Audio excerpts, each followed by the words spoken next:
Okay, welcome everyone. We're going to have a lot of thinking about what is intelligence, what is learning, and what is possible in the years ahead. I've known Yann as a wonderful colleague since 1990, the old days at Bell Labs Research. Back then, he was showing us it's important to do back propagation.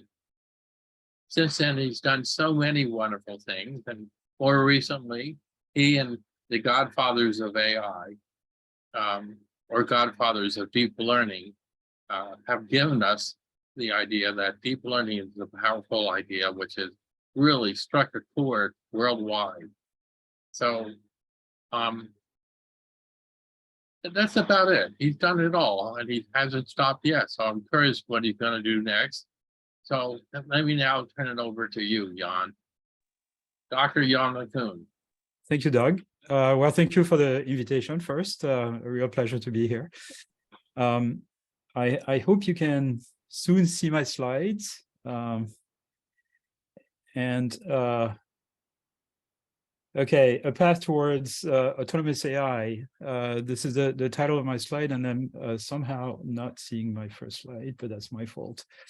What I'm going to talk about today is a little bit about the state of the art, but mostly about what I think or where I think AI research should go over the next decade, perhaps, or at least the next few years. With the idea that we want to push AI system towards something akin to human level intelligence, but I've been saying for quite a while that before we get to human level intelligence, we're going to have to get through things like cat level intelligence and maybe dog level intelligence and things like that, because current systems that we can build today don't have the type of common sense that we observe in animals. And even the systems currently that we think are really the smartest don't have much common sense and have a very superficial understanding of how the world works. So let's dive right in. A lot of applications of machine learning today and AI are basically based on supervised learning, right? And we know the principle of this. You want to train a machine to classify images of cars and airplanes. You show it lots of examples of cars and airplanes, and if you show the image of a car and the system doesn't say car, you kind of tell it this is a car, and you adjust the internal parameters so that the output gets closer to the one you want. And then, if it produces the right answer, you do nothing. So that's supervised learning. That requires a lot of training samples. There's another type of learning called reinforcement learning, which I'm sure many of you have heard of. And there you don't tell the system what the correct answer is. You merely tell it whether the answer you produced was good or bad. And there's an added complexity here, which is that you don't tell it very often.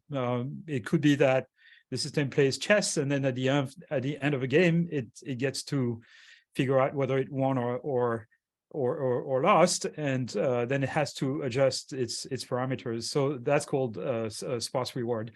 And the problem with RL is that it requires an enormous amount of interactions for the system to learn anything. Many, many more interactions than what humans seem to need to be able to learn a new task. So those two paradigms of learning are really not that efficient. And in fact, it's a big practical issue, because we'd like to be able to get machines to learn how to drive a car, for example. And whereas any teenager can learn to drive a car in about 20 hours of practice, we still don't have completely autonomous level 5 self-driving cars using combinations of supervised learning, reinforcement learning, and even self-supervised learning. So self-supervised learning is something I'm going to tell you about a lot. And I came up with this picture about 7 years ago, and which I showed, and it became a bit of a meme in the machine learning community. And this was a way to explain that the amount of feedback you give a machine when you are using reinforcement learning or supervised learning is very, very low in terms of information content. And so we need to come up with new paradigms like self-supervised learning, where the feedback that the machine gets at every training step is much richer. And so the system can learn more about the world when every time it sees an example. Yeah, I first showed this slide in this picture, this analogy in January 2016. So it's a bit old. So self-supervised learning, back in 2016, this was something I was kind of advocating for, but really hadn't kind of come to the fore, really. It was clear it was going to become important. And in the meantime, self-supervised learning has completely taken over the world, at least the world of natural language processing, maybe speech recognition, translation, things like that. Not so much computer vision yet, and I'll come to this. But self-supervised learning really has become one of the techniques that has brought about all the progress that we see in AI today. So what is it? A very simple way to explain this is self-supervised learning can capture the internal dependency within an input, for example, through prediction. So let's imagine that you see a segment of a video and you pretend that you don't see the remaining of that video. You train a system to predict the continuation of the video. And then you reveal the continuation of that video, and the system adapts itself to make that prediction. So it's not just predicting in time, it could be predicting in space, it could be predicting backward in time. It doesn't matter. Essentially, you have a partial or obscured or masked view of an input, and you're trying to essentially capture predict what remains that you can't currently observe in the input to some extent. So here's an example of that, a particular example, which is called a denoising autoencoder, and an instance of this is called a masked autoencoder, and this is the main technique that is used to pre-train natural language understanding systems. So you take a piece of text shown here at the bottom, let's call this Y, you corrupt it in some way, and the way you corrupt it is by basically blanking out, replacing some of the words by a blank marker, or by substituting some of the words. So you get a corrupted version of that sentence. You run that through some big neural net, and that neural net is trained to predict the missing words. So it's basically trained to reconstruct the perfect sentence, if you want. In the process of doing so, that system has to learn an internal representation of the sentence that captures the grammar, the semantics, a lot of things. And so this was kind of inaugurated by this paper from Google, by Devin, a system called BERT. And there's been a lot of variations of this. One from my colleagues at FAIR, it's called Roberta, and it's open source and everything. And you can use this to pre-train an NLP system, and it works amazingly well in the sense that you can then use the internal representation produced by the system and feed it as input to a subsequent task. So another neural net that you fine-tune for a particular task, let's say for translation. Okay, so all of this nowadays, those neural net architectures are based on an idea which essentially is a kind of differentiable memory, if you want, or associative memory. So there's a module in all of those systems nowadays called transformers. And the basic module of a transformer, in a particular instance, is one in which you feed a vector to a system, and you compute the similarity between this vector and a bunch of key vectors using a dot product or a cosine distance of some kind. Then you take the numbers coming out of those dot products, you feed them to a softmax, which takes exponentials and normalize. So you get a number of coefficients here between 0 and 1 that sum to 1. And then the output of the memory is the weighted sum of a bunch of value vectors weighted by those coefficients. Okay, so you can think of this as an associative memory, and it's all differentiable. You can backpropagate through it. You can update the value and the key vectors using gradient descent. So that's a very useful module. And the idea for this goes back to a paper by some of my colleagues at FAIR in 2014, and others almost simultaneously at DeepMind and later. And if you use this module and you use it in such a way that the keys are other inputs, you get what's called a self-attention circuit. So basically, you have a bunch of vectors coming in. The vectors may represent words, for example, or more generally what we call tokens. And then you compute the matrix of similarities between each of those tokens by computing the matrix of all the dot products between the two, between all the vectors. You normalize the columns of that vector, and then you use those as coefficients for an associative memory that retrieves some value. And you turn this into a module inside of a neural net. So this is called, you also multiply the number of such associative memory heads. And so you get this basic module here where you have this multi-head attention module.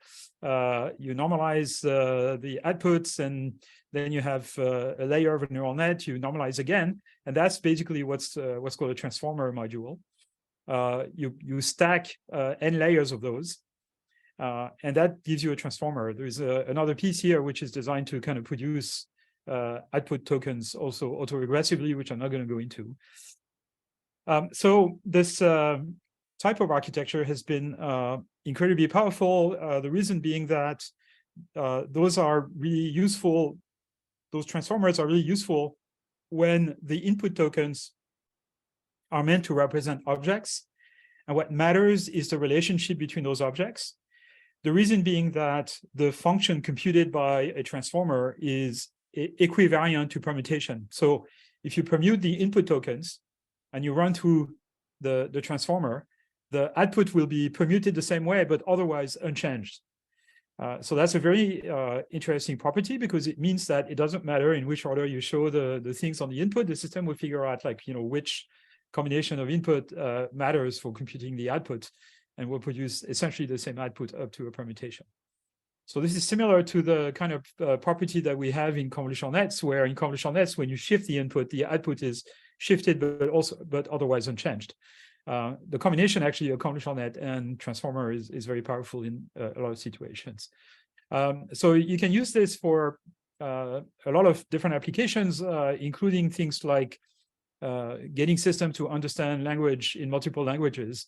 So you can use a transformer, pre-train using this masking idea, and then use the internal representation of those systems, train with sentences and text from multiple languages, to essentially translate any language into any other language. You can even train those systems to do symbolic mathematics. So this is, again, some work by Guillaume Lample and François Charton at FAIR in Paris. And what they did was generate a bunch of pairs of formulas encoded as text. And those formulas represent a function. And then they train a system to essentially compute its integral, okay? And you can generate a lot of data, because you can generate a random function, compute its derivative symbolically, and then train a system to basically reverse the process. They've done similar things with differential equations and things like this. And those systems are doing a really good job at actually computing symbolic mathematics, integrals, solving differential equations symbolically and things like this. And they're basically treated as a translation problem fed to those transformers. So pretty amazing results. You can use them for dialogue systems. And we've seen sort of, public, ChatGPT is kind of an example of this. This is an older system that combines from FAIR called Multimedia Blunderbot, which combines one of those dialogue systems from text together with sort of image understanding capability. So training those, we can make those networks enormous, several hundred billion parameters, and because they have essentially what comes down to hardwired associative memories inside of them, they can store an enormous amount of data and sort of interpolate and generalize to some extent. And those systems, once pre-trained, are really giving excellent results on things like hate speech detection or a number of natural language processing tests, including text prediction, right? So you give them a prompt and they will continue that prompt, and everybody has become familiar with this now with things like ChatGPT or GPT-3. Here's another application for language translation that was put together again by some colleagues at FAIR. This is a project called No Language Left Behind. And this system can translate 200 languages in any direction, all the 40,000. But what's interesting is that because of self-supervised learning, the system is only trained on 2,400 language directions. So we only have data for 2,400 pairs of languages. They cover all 200 languages, but not all 40,000 directions. And despite that, the system actually does a good job translating from any language to any language. Most pairs actually in these 2,400s have less than 1 million sentences to be trained on. Those are the 200 languages that it can translate, and a lot of them are what's called low-resource languages, for which there is a relatively small amount of text and very small amounts of parallel text with any other language. More recently, another team has been able to translate languages that actually are not written. So this is a direct speech-to-speech translation system that does not require to go through written text, which is kind of amazing. Another example of self-supervised learning application here is for speech recognition. This is a system called Wave2Vec, also built by some of my colleagues at FAIR. And with 10 minutes of label data, they can reach the performance that would have previously taken about 100 hours of label training data. I'm going to speak a little bit about the kind of techniques that are used for this next. So deep learning and self-supervised learning in particular nowadays are used for a lot of applications. Probably the biggest deployed applications are used in online services like Google, YouTube, Facebook, Instagram, Amazon. Those companies nowadays are really built around deep learning. If you take deep learning out of them, they literally crumble.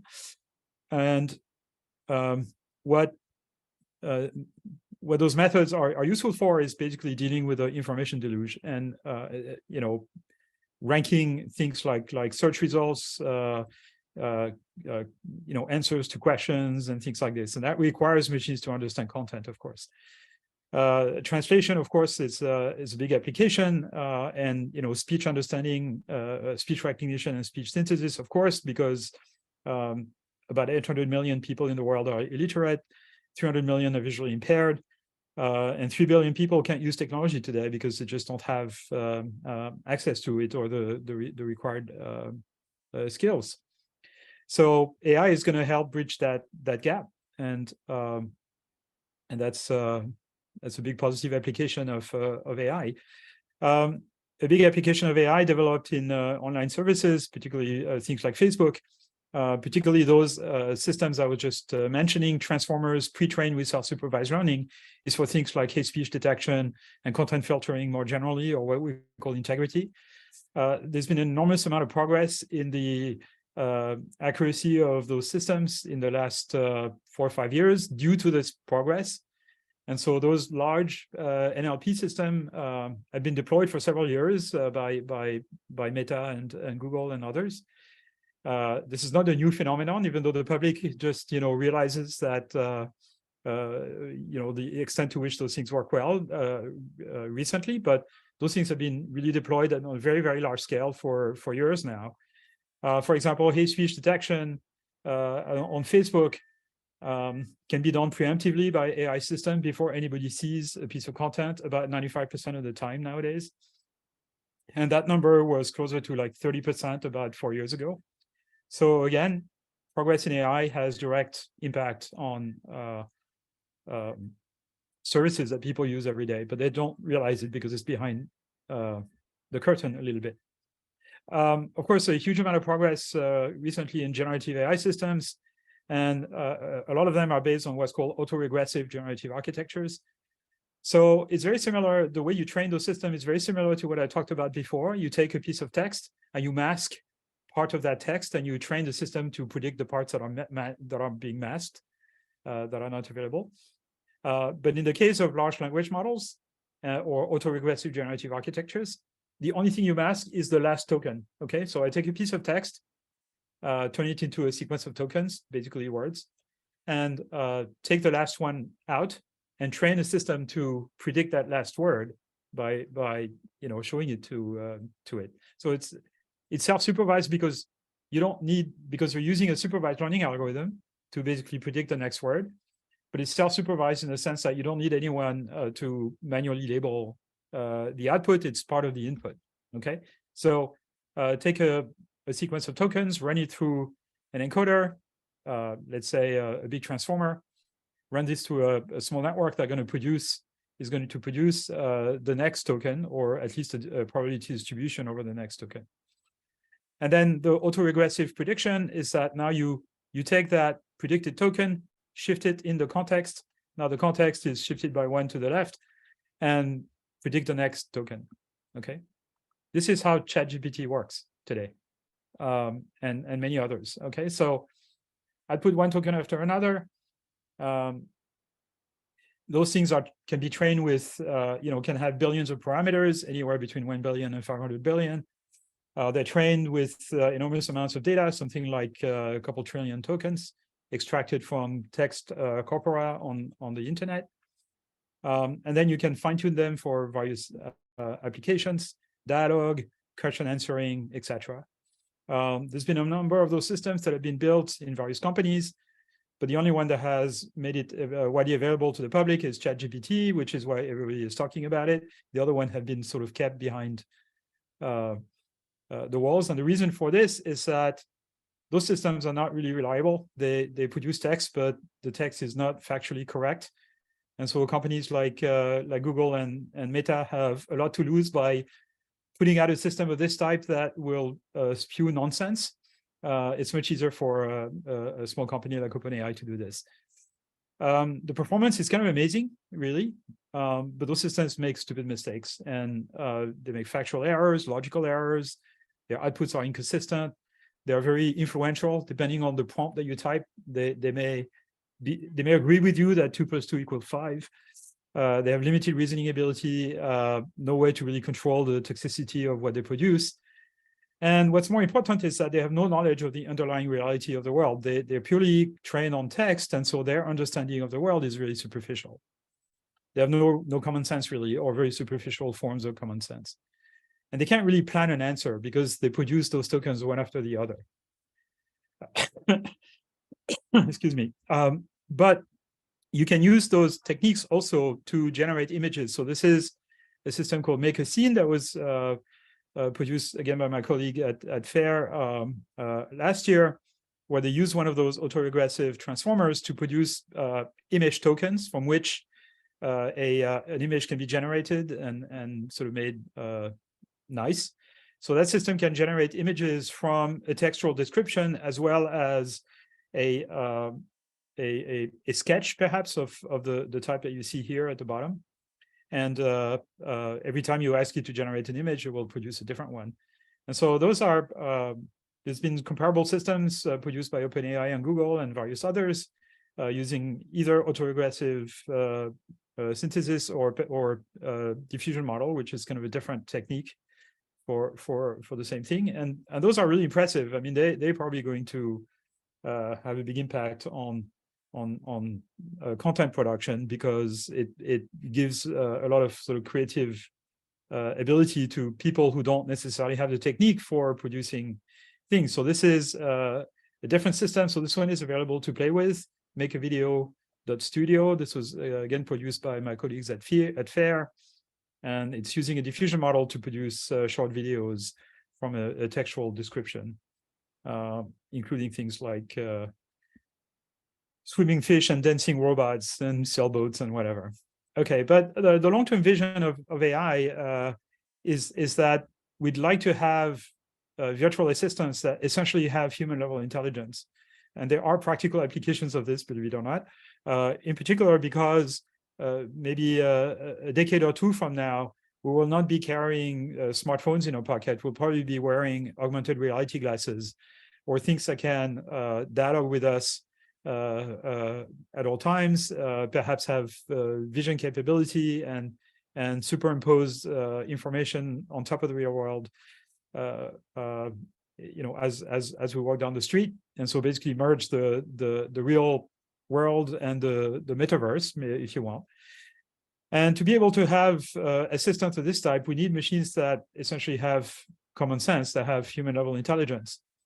And so this is the question: how do we build those things? How do we get machines to move towards what I call autonomous AI, which really is sort of another word for human level AI? And we need machines that are capable of reasoning and planning and have some common sense. So we have to realize that machine learning sucks today. Pardon my French, at least compared to humans and animals.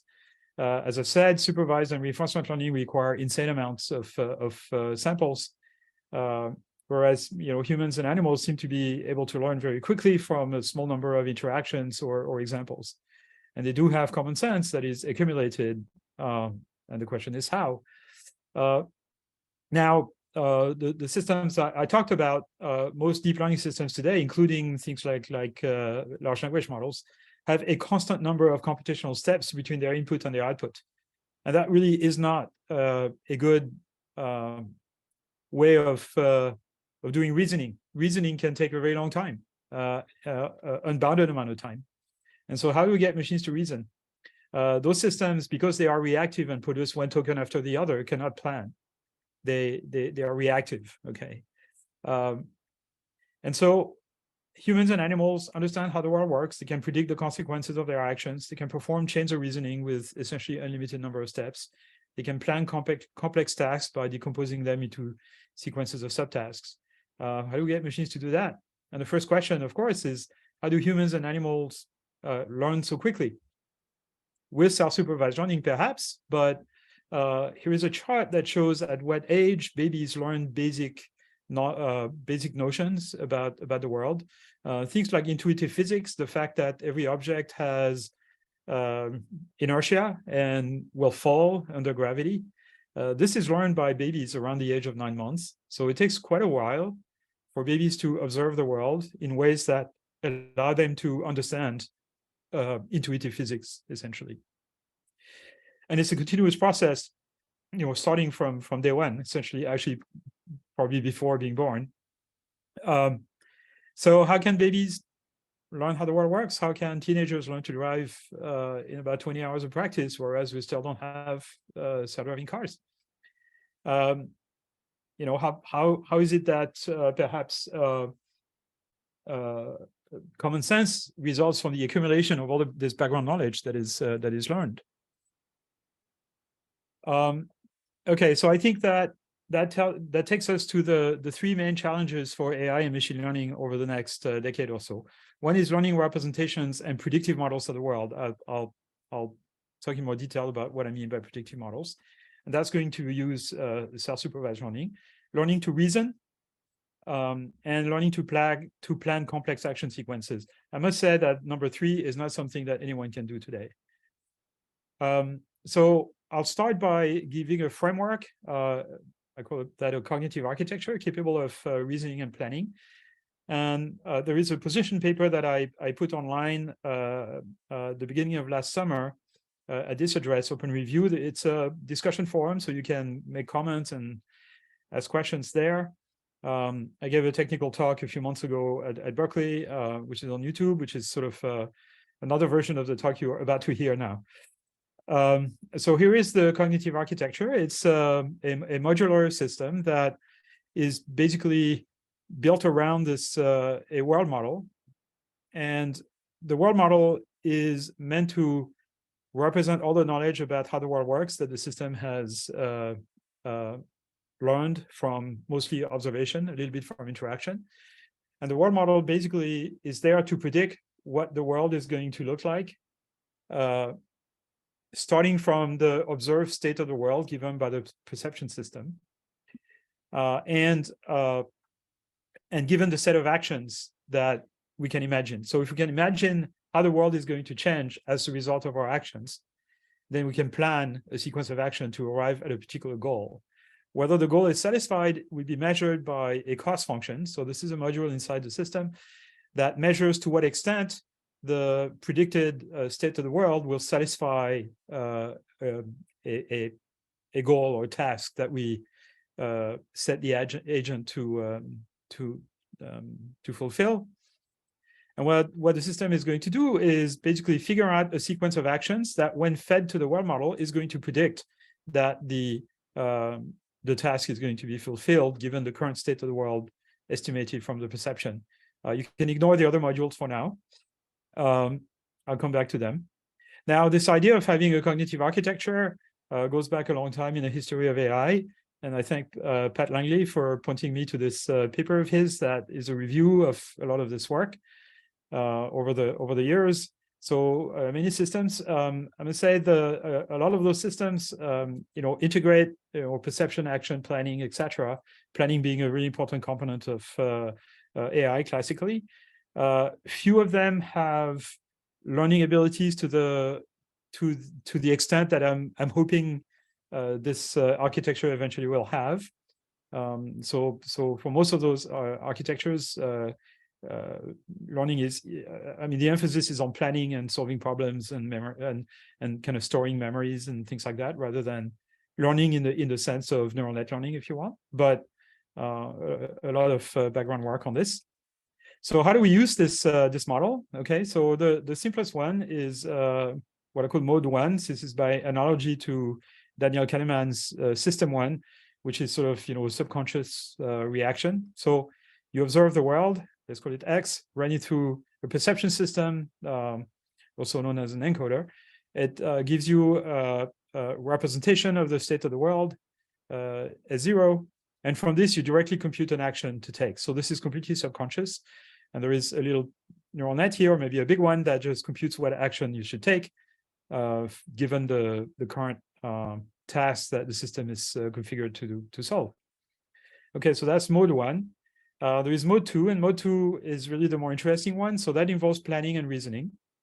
So in mode 2, and that's very similar to something in optimal control called model predictive control, which I'm sure a lot of people in the audience who deal with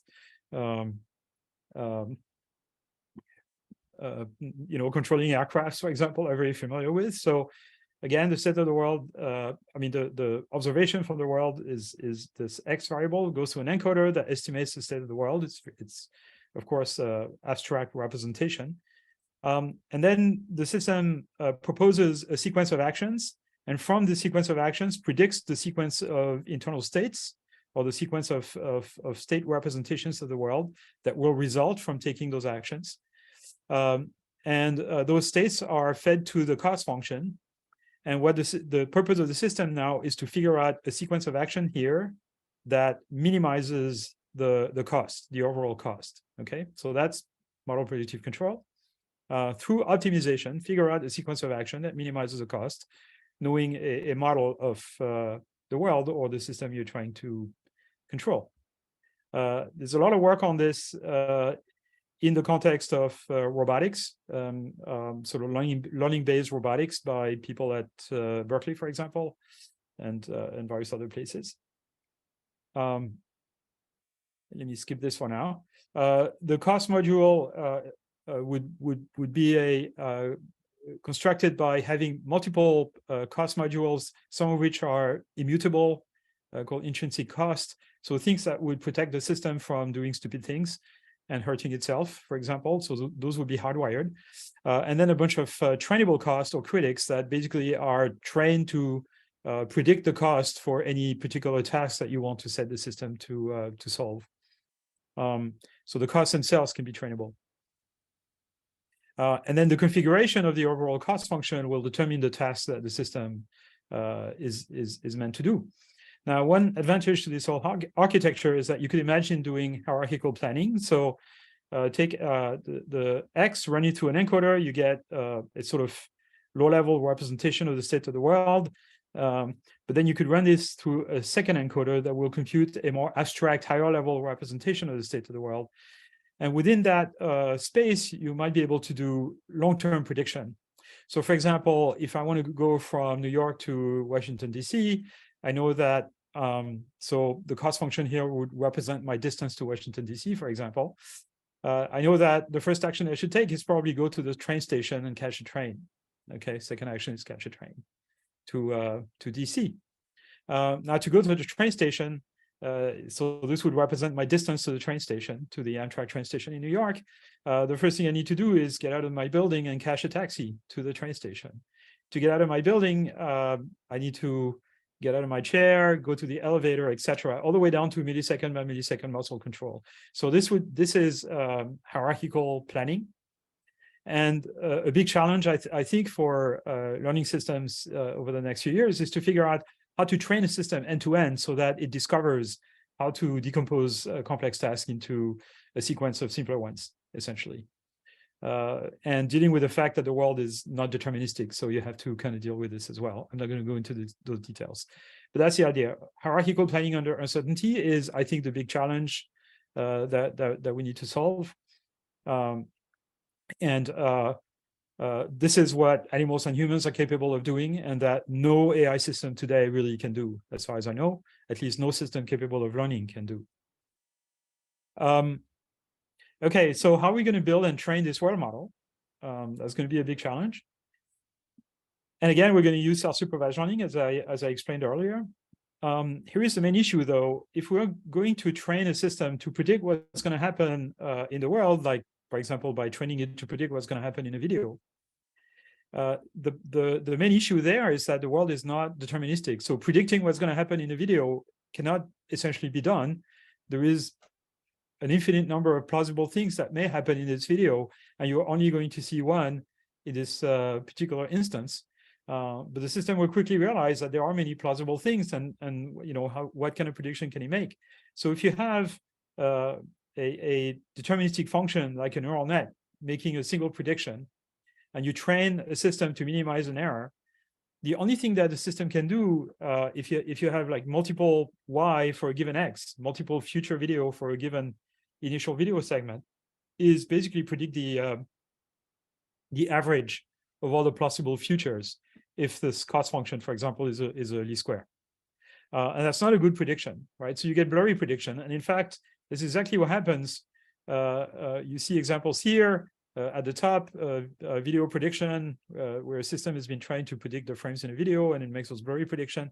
Here, the second column of the panel at the bottom right are blurry predictions of a system trained to predict the position of cars from a top-down video over a highway. And so this, you know, it's very difficult to do, right? And my answer to this is a new architecture, which I call JEPA, that stands for Joint-embedding predictive architecture. And this architecture does not predict Y.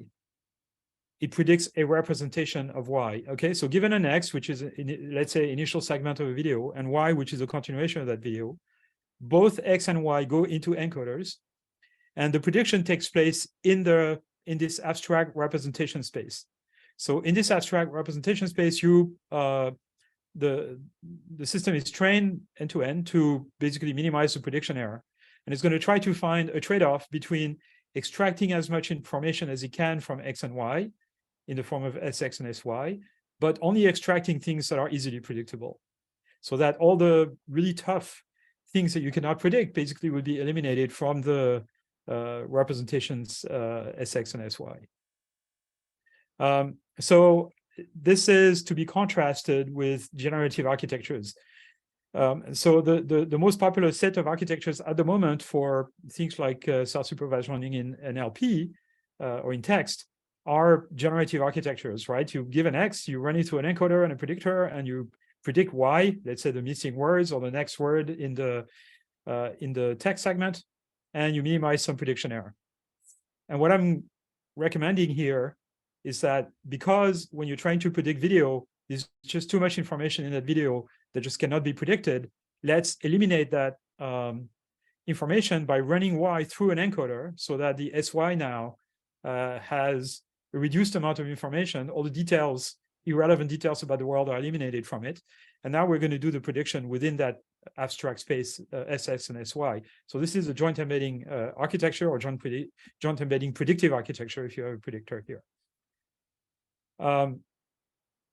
There are several types of joint embedding architectures, simple ones that we used to call Siamese nets, where the two encoders are identical and their outputs are joint, and you're just trying to minimize the distance between the two representations for an X and a Y that are compatible. There's a lot of algorithms that are based on this idea. Again, it used to be called Siamese networks.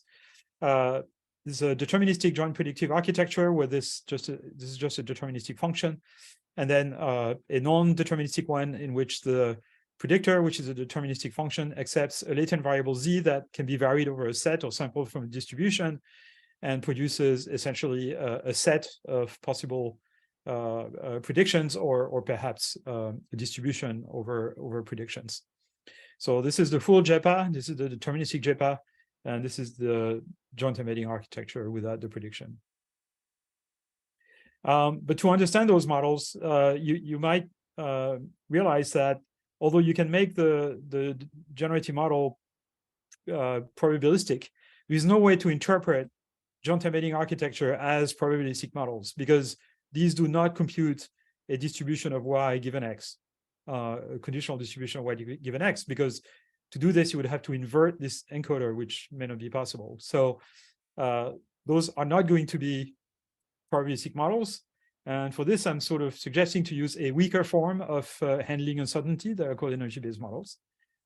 And an energy-based model, essentially, you can think of it as a sort of an unnormalized probabilistic model, if you want, that essentially captures the dependency between variables x and y through an energy function, which is meant to give low energy to x and y's that are compatible and high energy to x and y's that are not compatible.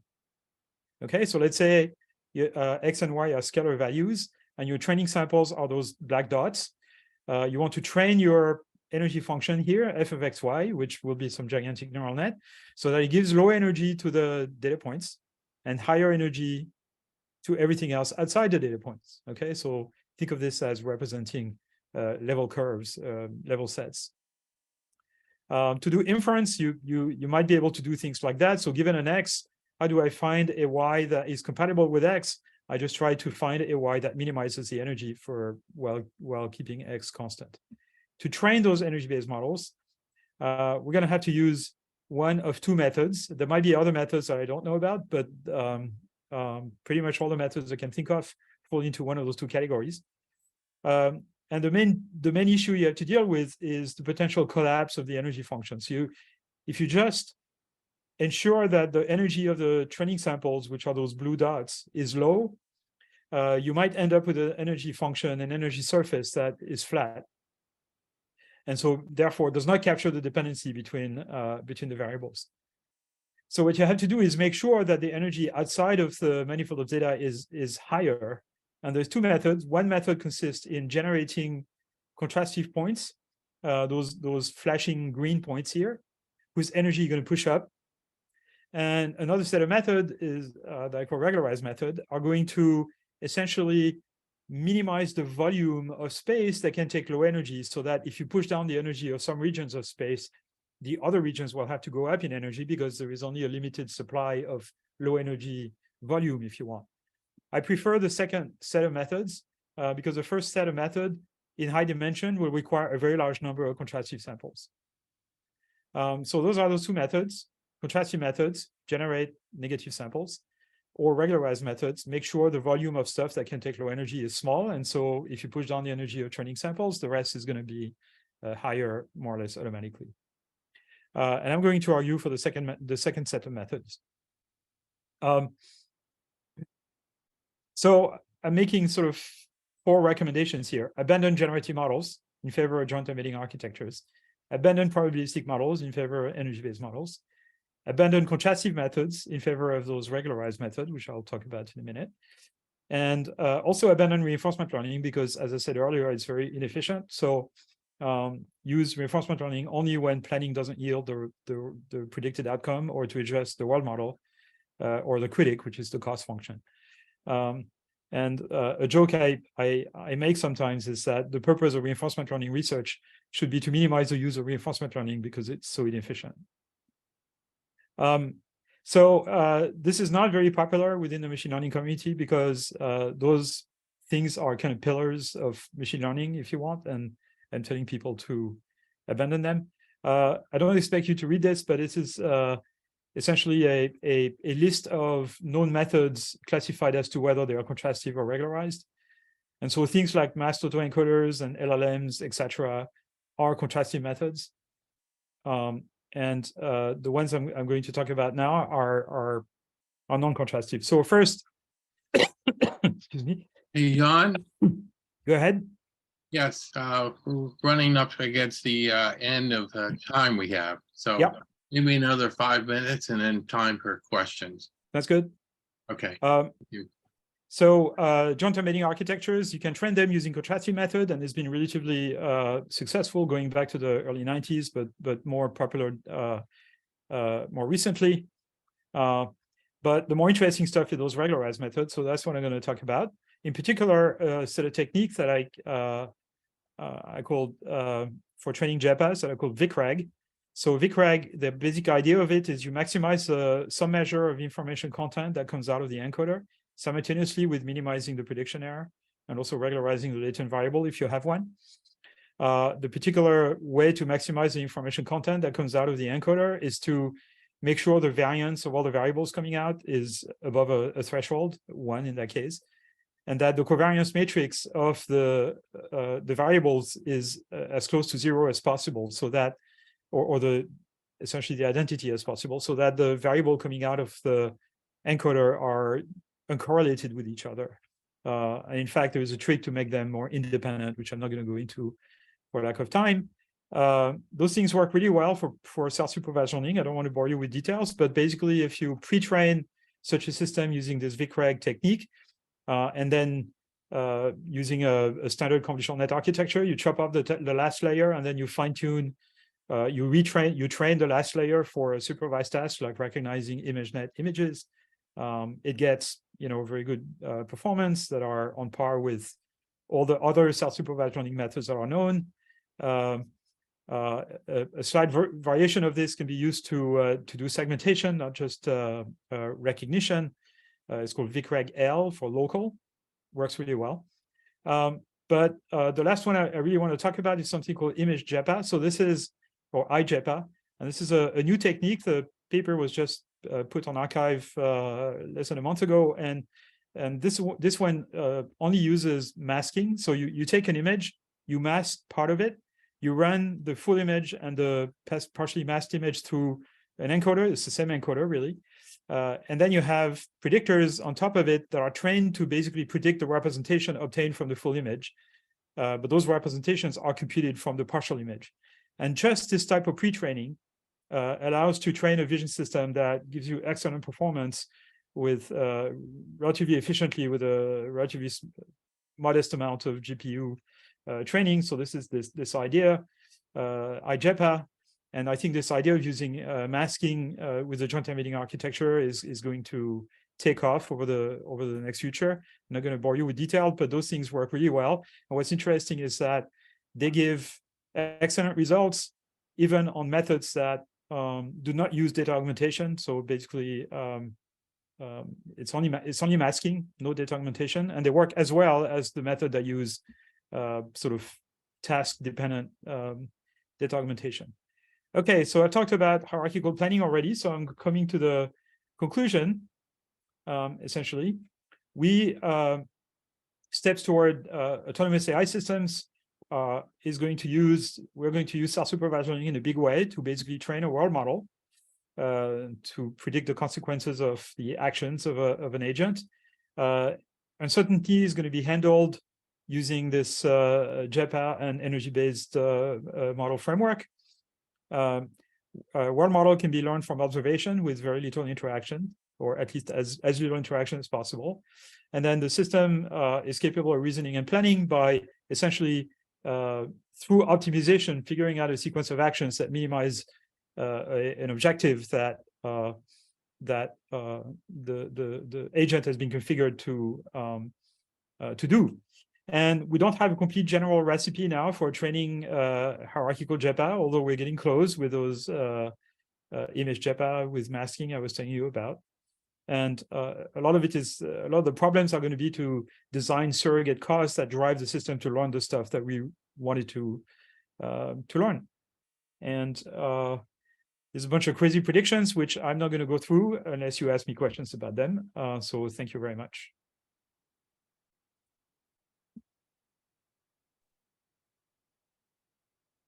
thunderous applause. I hear it. Okay. Let's start with a couple questions. There's one out there from Charlie Pfefferman. So this is where a Fields Medal winner asks the Turing Award winner the opening question. Charlie Pfefferman.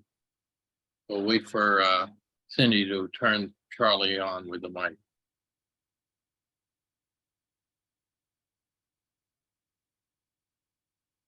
Hello? Can you hear me? Yes. Okay, great. That wasn't the question. Okay, so I wonder whether one can characterize the sort of problems that that might be solved by let's say any form of neural net based system. Are there fundamental characteristics of problems that make them potentially solvable by these ideas, and another class of problems that are just highly unlikely to be solved? Can we say anything? Well, the short answer is no. The more complex answer is it's complicated. So the first thing is you can, from the mathematical point of view, if you take a two-layer neural net, so basically, a linear operation, a pointwise nonlinearity, and then another linear operation, you can approximate any function, any reasonable function, as close as you want with that by just having a very large number of, a very large dimension in the middle layer. So the mathematical answer to your question is yes, you can approximate anything you want. The practical answer is no, because for almost every function you want to be able to approximate, the size of this middle layer has to be insanely large. And so the solution to this is to stack multiple layers. Okay. And it's been a struggle for people like me for almost 2 decades to convince theoreticians that layers were necessary, because you can approximate anything you want with just 2 layers. So why would you need anything else? But in fact, in terms of efficiency, you do need multiple layers for the same reason that algorithms require multiple steps to compute something. You can always solve it with a lookup table, but so then what are can we characterize the type of architectures that will solve certain type of problems well? And that is completely unanswered, essentially. So may I follow up, or is time too limited for that? Hello? Charlie, go ahead. Okay, thanks. So, all right, neural nets in principle can do anything for the reasons that you say. But in fact, neural nets can be trained. And while it takes very large computer resources by our present standards, the resources are negligible compared to what one might have thought without trying it. And I wonder whether there are characteristics of problems that are reflected in the feasibility of training. I didn't phrase my question precisely enough. That's actually what I meant. Yeah, I mean, what is learnable in a reasonable amount of time, or with a reasonable amount of data, which is really the same question. Yeah. So not clear. So one theoretical objection towards a neural net early on was the fact that neural nets are trained by minimizing some objective function, and that objective function is almost always non-convex, and is very highly non-convex. And so you can't prove anything, from convex optimization results or anything. You can't prove convergence or of anything. And so that was an objection. It turns out the fact that it's non-convex is not a big obstacle. Like, you can train those systems, and in fact, the bigger you make them, the easier it is to train them, because it's easier to find a solution to an optimization problem if you embed that problem in a higher dimensional space, basically, right? You can get around mountains and stuff. So, and it's something, so, people like the intuition of it, had a hard time kind of landing in most people's mind. And then there is the other problem that was kind of thrown at neural nets by statisticians, saying, okay, you can make those neural nets really big, you can train them, but then they're going to overfit the training data, like if you fit 10 points with a 10-degree polynomial, it will go through your points, but you know, it will go kind of wild in between. But in fact, that seems to also not be a huge issue with what's called the double descent phenomenon, where things kind of spontaneously get regularized as you get sort of a bigger. Let me finish hearing the conversation. Hold on. Thank you. Next, David McCannon. Cindy, I sent you a text for that. No, hey, I'm here. Can you guys hear me? Yep. So Yann, I'm loving Dr. LeCun. We've known each other a little while, so I tend to call you Yann naturally. Emotions are necessary for autonomous intelligence. Absolutely agree. So going back to your idea of perception, I think of AI as perceptrons, right? You know, how do we make them into perceptrons where their senses and sensory are making sense through our reality, right? Because obviously we can't detach ourselves from emotions. And then kind of looking at, I love the energy model. That's fantastic. So I'm wondering sort of like, where do you see this going next? Like higher dimensional space, absolutely. Problems will be solved in there in space in many ways. What do you see as the next step, say, for a group think, as they call it, a group think on how to link these together? From our perspective, computer vision has been a big research part of our side. And so, you know, we're looking for the right teams to link what I would call monolithic metals, right? So monolithic metal structures that have things like photonic computing systems embedded in the monolithic metals that are intelligent and can guide us through space, my friend. What's next? Yeah. So in the program that I talked about and the cognitive architecture is not instantiated yet, right? At least not in any way that is satisfactory. And there's a lot of completely kind of uncovered issues, practical issues when trying to instantiate it. And so one big question is, can we train for example, we don't have a recipe today to train a predictive world model that learns how the world works by just watching video. And that would be something we need. And the techniques that we have at the moment are either too specific or not good enough or haven't been tried to the extent that they should. So there's a lot of unknown there. A few groups in the world are kind of working on this kind of stuff. I mean, certainly at FAIR, also at DeepMind.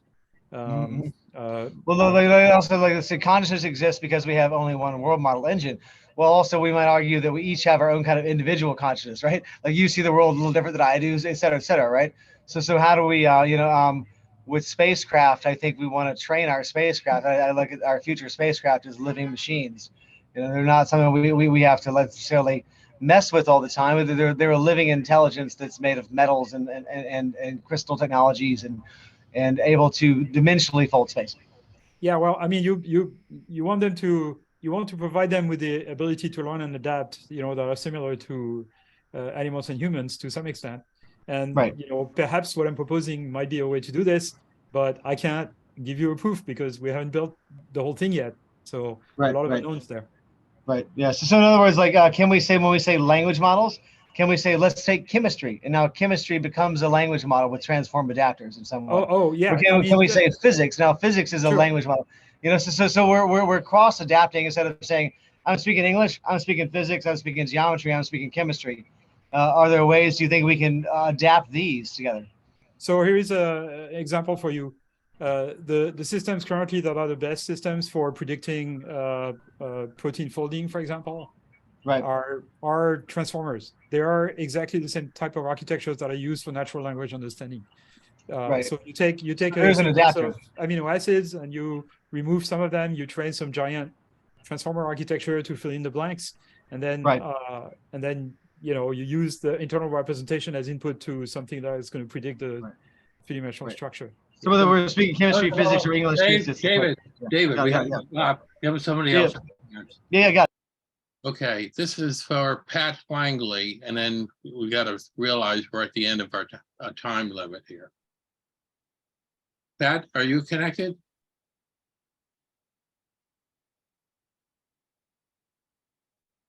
Cindy? Yes, Dr. Langley, you can speak now. You're unmuted.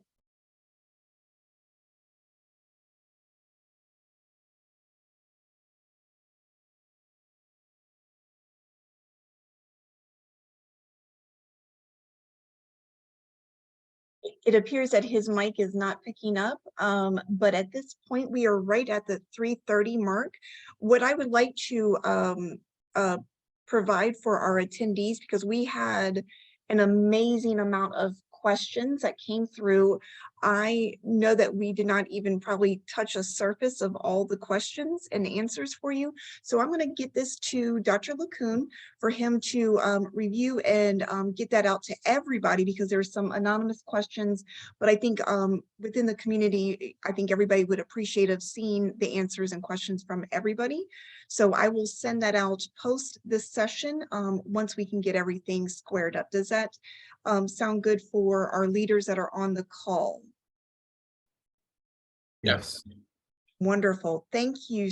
And again, we just want to thank Dr. LeCun for coming, and thank you. And again, thank you for the feedback in the chat. We will get you the Q&A, the questions as well as the answers going forward. And I would like to just turn for closing remarks to Dr. Roach. Again, I want to Oh, go ahead. Doug, you go ahead and then I'll go, but let's just take about 30 seconds each. Go ahead. For all of us, we want to thank Cindy for doing a great job. Done. Over. Yeah, let me thank everyone who's in attendance today. Professor LeCun, always a pleasure and just a fantastic colloquium. We had over 400 attendees, folks. We busted our own limit. So Yann, thank you so much for helping us do that. And we look forward to our next colloquium. Over. Well, thank you very much for having me, and thanks to everyone who attended for putting up with my speech. This will be good. We need a bottle of Blanche Bage now. Yes. Right.